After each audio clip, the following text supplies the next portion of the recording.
जय श्री कृष्ण।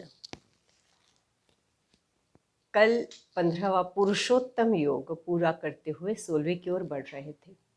और पुरुषोत्तम योग जिसको समस्त गीता के समस्त अध्यायों का स्वर्ण कलश कहा जाता है अध्याय, क्योंकि उसमें जितना कुछ शुरुआत हुई थी ना, प्रारंभ में शुरुआत हुई थी क्योंकि विषाद में था। और तब भगवान ने उसे कहा था कि तू ना मारने वाला है ना ये मरने वाले है, आत्मा अविनाशी है। उस आत्म तत्व को जानना यह प्रारंभ से मूल उद्देश्य रहा। तो उस आत्म तत्व को जानने के लिए निष्काम कर्म हो, निरासक्त हो, भक्ति हो, ज्ञान हो, ज्ञानोत्तर भक्ति हो, और यह सब मार्ग बताते बताते भगवान ने आकर कहा था कि देखो, यदि तुम मुझे प्राप्त कर लोगे, कौन मैं, तो उस अक्षर से भी परे, क्षेत्रज्ञ से भी परे, अतीत उनसे भी बहुत आगे जो मैं, और उसको तुम प्राप्त करोगे, वह पुरुषोत्तम, उसकी विशेषताएं भगवान ने बताई थी 15वें के अंतिम 4 श्लोकों में। और तब भगवान ने कहा था कि ये कहाँ है, तो तब भगवान कहते थे सर्वस्य चाहम हृदय सन्निविष्टो, कहाँ स्थान है मेरा, तो समस्त जीवों के अंतःकरण में, हृदय में, उनके निकट हूँ। तो जो तू क्षेत्र है, देह तेरा क्षेत्र, और तू क्या जानना चाहता है, क्षेत्रज्ञ को जानना चाहता है। तो इस क्षेत्रज्ञ का तू निरीक्षण करता, और जिसका निरीक्षण करना चाहता है उस आत्म तत्व को जानने के लिए, आत्मज्ञान के लिए तुझे क्या करना होगा, तो अपने आप को समृद्ध करना होगा। तब तू उस परम चैतन्य को एक हो जाएगा, उससे एकत्व प्राप्त कर लेगा। और नहीं तो उसको कौन प्राप्त नहीं कर सकता। तो जब एक बार ऐसा 9वें अध्याय में आते आते भगवान ने अपने को कहा था कि मोघाशा मोघ कर्माणो मोघ ज्ञाना विचेतसः राक्षसी माँ सुरीन चैव प्रकृति मोहिनी श्रिता। अब यहाँ क्या सिर्फ बता रही है प्रकृति के आश्रित, जो व्यर्थ का ज्ञान है, जो व्यर्थ के कार्य करते हैं, व्यर्थ की आशाओं में लगे रहते हैं, तो वह फिर क्या है कि ऐसी मोहिनी में, प्रकृति के इसमें आकर उन गुणों में, और वह राक्षस और असुरी जैसे व्यवहार करते हैं। तो ये राक्षसी और असुरी क्या है, और फिर वह जो ब्रह्म चैतन्य तक, चैतन्य ब्रह्म तक जो जाना चाहता है, उसमें क्या होना चाहिए। भगवान कहते तुमने तो ये मान लिया कि हाँ मुझे वहाँ जाना है भक्ति मार्ग से, ज्ञान मार्ग से, और इन सब मार्गों का अवलंब करते हुए, तो जब उस तक जाना है तो उस तक जाने के लिए इन सब के माध्यम से कौन से गुण आएंगे और कौन से गुण नहीं आना चाहिए। एक बात यहाँ अपन स्पष्ट कर ले कि विशेषता क्या है गीता में जो भगवान श्री कृष्ण बता रहे हैं। विशेषता यह है, कहीं भी भगवान यह नहीं कहते कि तुम यही करो, ऐसा ही करो, यही गुण आना चाहिए, ऐसा ही व्यवहार करना चाहिए। बता रहे हैं अच्छा क्या है, यह हमेशा बता रहे हैं कि कैसे तुम मुझे प्राप्त कर सकते हो, भक्त के गुण क्या, लक्षण क्या है, या जिसको हमने कहा था एक ज्ञान प्राप्त होने के बाद के लक्षण क्या है। तो यह सब जब लक्षणों के वर्णन भगवान कर रहे थे, तो उसके पीछे हमने पहले देखा उद्देश्य क्या था कि साधक को कहाँ जाना है, कौन सी ओर उसको दिशा लेना है। यह है, हम हमेशा ऐसा कहते हैं कि भगवान की इच्छा, भगवान ने किया, पहले भी इस पर बात कर चुकी हूँ। तो भगवान कहते हैं, परमात्मा श्री कृष्ण स्वयं, कि देखो मैं तुम्हें बता रहा हूँ ये है और ये है। चाहता तो मैं यही हूँ कि तुम सब अच्छा करो, सत्व गुण लो और अच्छाई की ओर बढ़ो और ज्ञान प्राप्त करो, मैं तुम्हें सब मार्ग दिखा रहा हूँ। पर मैंने तुम्हें विवेक बुद्धि दी है, चयन तुमको करना है, कल को मुझे दोष मत देना। चयन तुम्हें करना है, और जो चयन करोगे वैसा तुम्हें फल मैं देने को बाध्य हो जाऊंगा। तो यहाँ पर भी भगवान बताने वाले हैं कि यदि तेरे को उस आत्मज्ञान का निरीक्षण करना है और उसको प्राप्त करना है, तो फिर उस चैतन्य ब्रह्म तक जाने के लिए क्या होना चाहिए। अब वैसे देखा जाए, देखिए, तो भगवान ने 15वें का अंत ही किया था, इति गुह्यतम शास्त्रम इदम उक्तम मया नघ, मैंने तेरे को गुह्यतम शास्त्र दे दिया है, और अब तो क्या बन, भारत, मतलब आत्मज्ञान में रत ऐसा हो जा, और वो हमको होना है। पर वो होने के लिए फिर 16वां 17वां देने की क्या आवश्यकता थी, तो कुछ चीज़ें याद दिलानी पड़ती है वापस। शुरुआत जब की थी तो शुरुआत के बाद इतना सारा आया कि हमने क्यों शुरू किया यही भूल गए। हमने भक्ति क्यों की, हमने ज्ञान क्यों प्राप्त किया, या हम योग और साधना क्यों करने लग गए, क्योंकि अंततः उस आत्म तत्व को पहचान कर उसके साथ एक होकर उस परम तत्व को प्राप्त होना है। परम तत्व मतलब मैं और वो अलग नहीं है, एक है, यह भाव जागृत होना। तो इसके लिए फिर भगवान इस अध्याय में सिर्फ याद दिलाने वाले हैं वापस से कुछ बातों की, पर और स्पष्टता से, क्योंकि अब क्या है, एक बार कुछ चीज़ें समझ में आ गई, कुछ उदाहरण दे देते हैं, एक मूल सिद्धांत बताते हैं विज्ञान में, फिर सिद्धांत बताने के लिए क्या करते हैं, कुछ उदाहरण देते हैं सरल सरल, और सरल सरल उदाहरण देके फिर से उस सिद्धांत की ओर ले जाते हैं, और फिर और कठिन उदाहरण के द्वारा उसको प्राप्त करने के प्रयास करते हैं। तो वही कुछ प्रोसेस यहाँ भी है, ऐसा देखो आप। तो यहाँ जो यह 16वां अध्याय है या 17वां भी आने वाला है। 16वें अध्याय का नाम इसलिए कहा, भगवान कहते हैं कि तुझमें कौन से गुण होना चाहिए और कौन से नहीं होना चाहिए, राक्षस और असुरों के नहीं होना चाहिए, नहीं तो आत्मज्ञान तक जा ही नहीं सकते। उस व्यर्थ की आशाओं में, व्यर्थ की चिंताओं में, व्यर्थ के कर्म में उलझे रहोगे, और फिर क्या करोगे, ऐसा उलझोगे तो कि फिर तुम ऊर्ध्व मूल मध्य शाखम को काट नहीं पाओगे। असंग शस्त्रेण दृढ़ेन छित्त्वा, असंग कहाँ से हो पाओगे। तो इसलिए क्या करना है, फिर से मैं याद दिला रहा हूँ कौन से गुण होना चाहिए। तो उसका नाम क्या दिया इस अध्याय का, इसलिए देखो नाम भगवान ने नहीं दिए हैं ना, अध्याय करके भगवान बोले कि अब मैं यह अध्याय बता रहा हूँ, ऐसा कुछ नहीं हुआ है। निरंतर संवाद चला है। फिर उस संवाद को व्यास जी ने हमारे लिए उस महर्षि ने क्या किया, सरल करने के लिए उनको अध्याय में विभाजित किया। कोई भी ज्ञान अध्याय, जैसे हम क्लास कक्षा में पढ़ते हैं ना, फिजिक्स पढ़ रहे, केमिस्ट्री पढ़ रहे, या जो भी हमारे संस्कृत पढ़ रहे, तो कोई अध्याय करके कोई ज्ञान नहीं आया है।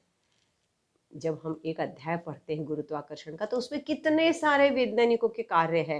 तो वैज्ञानिकों ने जब कार्य दिए तो अध्याय में डालने के लिए नहीं दिए, पर संकलन करके उसको डाला गया। तो व्यास ने, महर्षि व्यास ने उस पूरे गीता के जो भी कुछ भगवान के मुख से निकली अमृत धारा थी, उसको सरल करने के लिए, समझाने के लिए, मतलब देखो वेदों को सरल करके श्री कृष्ण भगवान तेरे उपनिषत्सु, है ना, पर उसको और अच्छे से सरल करने के लिए वेद व्यास ने हमारे लिए यह सब कुछ किया और उसको अध्याय में दिया। तो हम समझ ले, यही बहुत बड़ी बात है। तो ये 16वां अध्याय महर्षि वेद व्यास कहते यह है दैवी संपद विभाग योग।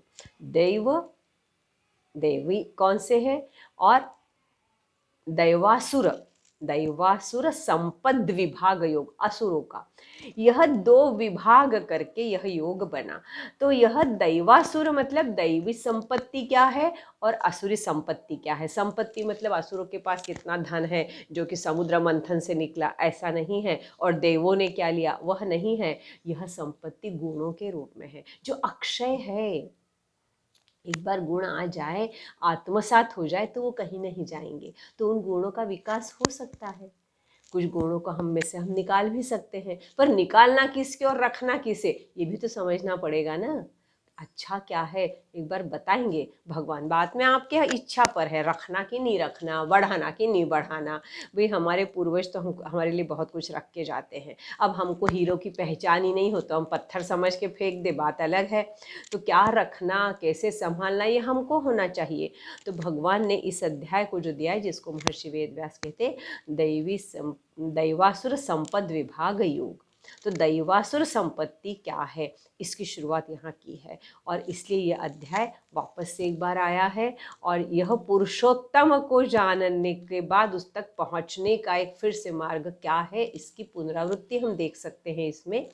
तो इसकी प्रारंभ जो हुआ है बहुत अच्छे से है, और बहुत 3 श्लोकों में तो सब दैवी संपत्ति बता दी है भगवान ने। फिर आगे क्या क्या है वो तो आएगा ही, कैसे आएगी क्या आएगा, पर 3 श्लोक पहले वाले बहुत महत्वपूर्ण है। और हम उसके थोड़ा सा समय लगेगा तो भी हम, क्योंकि क्या है एक एक गुण का थोड़ा सा समझ नहीं लेंगे तो हम अपने दृष्टि से उसको लेते, फिर अपने दृष्टि से लेने के कारण हम अपने सुविधा के अनुसार लेते हैं उसको, हम अपने हिसाब से अर्थ लगा लेते हैं। तो थोड़ा गूढ़ार्थ जो हमारे लिए हमारे संतों ने, हमारे महर्षियों ने, ऋषियों ने स्पष्ट किया है, वो जानना बहुत ज़रूरी है। तो जो पहला श्लोक दिया हुआ है और इस 16वें अध्याय का, और उसका बहुत सुंदर वर्णन हमको मिलता है उस एक एक गुण का।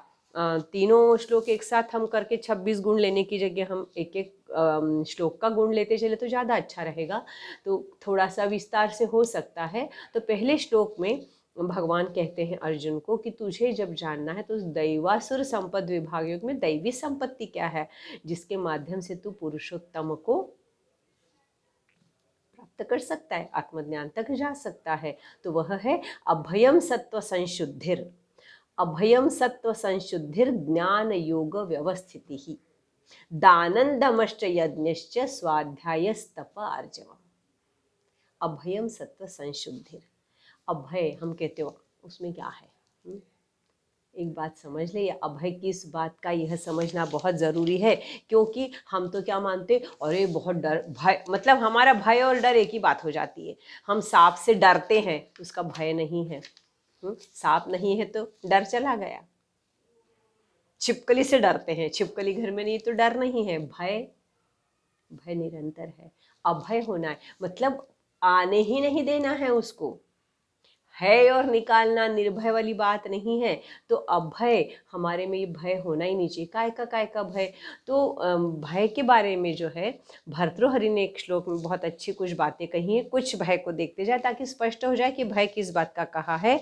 तो एक तो जो भोग होते हैं उसको रोग का भय होता है। मतलब जितना आदमी भोगी है, विलासी है, सब चाहिए, खाना पीना, ऐश करना, घूमना, सोना नहीं और मज़े करना, तो जो भोग में लिप्त है उनको रोगों का भय सदा, अरे बाप रे कुछ हो नहीं जाए, पता नहीं कुछ शुगर तो नहीं बढ़ जाएगी। तो भोग में विलासी जो है उसको कहीं ना कहीं रोग का भय तो है ही। तो हम कहेंगे कि भोग में लिप्त हो और रोग का भय निकाल दो, निकल नहीं जाएगा ना, ये तो लगा ही रहेगा और ये होना ही है कुछ न कुछ। तो इसलिए फिर क्या करना पड़ेगा, ये आगे आएगा। तो एक ऐसा भी भय जो भर्तृहरि ने बताया है। एक भय वो बताते हैं कि जो श्रेष्ठ कुल में होते हैं, श्रेष्ठ कुलोत्पन्न है, श्रेष्ठ कुल जिनका होता है, उनको अपने कुल की बदनामी का, कुल की कुलच्युत होने का भय लगा रहता है हमेशा, कि कहीं बदनामी नहीं हो जाए, कहीं कोई बुरा नहीं कह दे, कहीं ऐसा व्यवहार नहीं कर ले। तो ये भय बना रहता है। मतलब कहीं ना कहीं मैं, मेरा, अहंकार, ये सब जुड़ा हुआ रहता है और उस भय के साथ ही हम उस कुल की देखभाल करते हैं। ऐसा कुछ निश्चित रूप से यहाँ भर्तृहरि के इस कुल च्युत होने के भय की बात आती है। एक और भय बहुत अच्छे से बताया है कि वित्त को राजा का भय रहता है। अब ये बात थोड़ा समझने के परे होगी ना, नहीं होगी। हम लोगों को क्या है, जितना कमाओ उतनी टैक्स। और ये महाभारत के भी एक श्लोक में आया है। महाभारत में एक ब्राह्मण जिसकी गाय चुरा ले जाता है और उसका बहुत नुकसान होता है और खेती को जला देता है, ऐसे कुछ घटनाओं का जिक्र है। और जिसमें यह उल्लेख आता है, तब वह ब्राह्मण आता है युधिष्ठिर के पास और कहता है कि देखो मतलब उस वक्त वो बहुत विस्तार से है, वो युधिष्ठिर वनवास में है और ऐसी सब बातें हैं। तो वो कहता है कि ऐसा कैसे राजा, जो मेरी आय का छठा हिस्सा ले लेता है और मेरी सुरक्षा नहीं कर सकता, तो यदि कुछ भी प्रजा को होता है तो उसका पाप राजा के सिर पर जाता है। ऐसा एक वो श्लोक है। तो मतलब यह तो है ही शुरू से कि राजा अपनी प्रजा से कुछ न कुछ लेगा तभी प्रजा का ध्यान रखेगा, वहन करेगा उसका जो भी कुछ समस्याएं हैं उसका।